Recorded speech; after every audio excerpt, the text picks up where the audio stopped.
And I now recognize Congressman Sablan for 5 minutes of questioning. Yeah, thank you, Madam Chair. Fine, 7.5 hours actually, but it's good.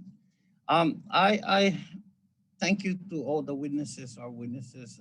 It is truly learning so much about an issue, subject that we're just beginning to touch. We're just beginning to address an issue that's overdue. But I'm going to direct my question to the Wounded Warrior Project, a project that I actually I'm very fond of. So, Ms. Silva, let me ask you. 32% of rural women warriors cited lack of resources in geographic areas as a barrier to physical health care.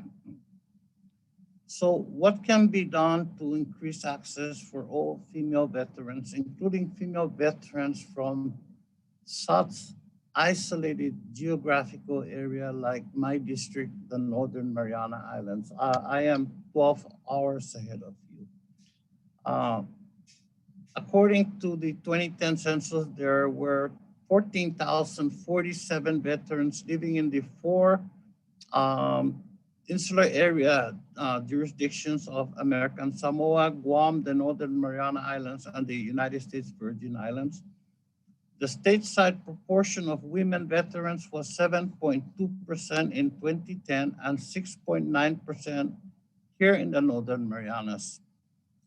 While the number is almost the same, women in the Northern Mariana Islands do not have access to the same health services as their female counterparts statewide, way far off and different. So what can the VA do to improve access for women veterans in the Marianas? One, and number two, the lack of resources also prevent women veterans in the Marianas from accessing earned benefits.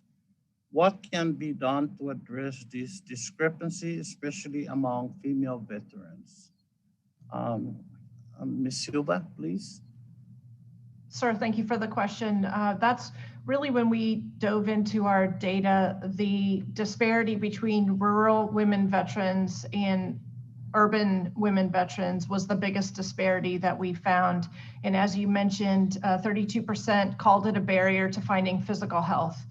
Or physical health care. And then it was even bigger. It was 42% of rural women veterans cited this as a top barrier for mental health care.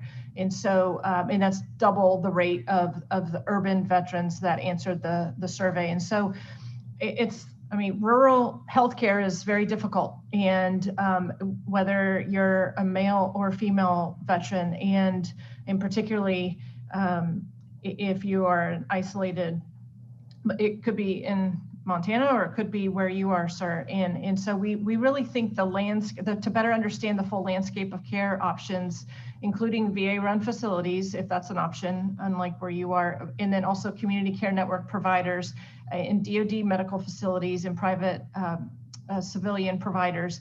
The Section 203 of the Mission Act, and we're looking forward to that market assessment, and we'd like to use that data and be a partner in finding solutions for a more robust community care network that can really provide great care, whether you choose to live in a rural environment or urban, and then still the telehealth options should be an answer for some of that. I hope that continues as we get post-COVID, that we can use those lessons learned and develop a robust network for telehealth options for our veterans as well. That also will probably need to ensure that we have the technological network to support that as well. So that's what we see as the biggest area of concern, is the rural women veterans.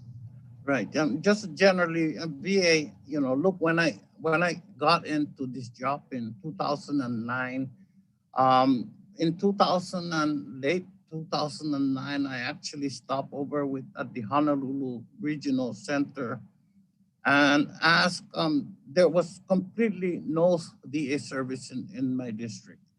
But I was made aware that there is a contract that was negotiated, and it just stopped. The negotiation just stopped. So I asked then Dr. Hastings, I am out of time, but thank you everyone for what you do. I appreciate it. We'll continue to stay in touch and hopefully move forward this very important topic that we're just beginning to touch upon. And with Chairwoman Brownlee's leadership, I have no doubt that we would make some strides in the next 2 years.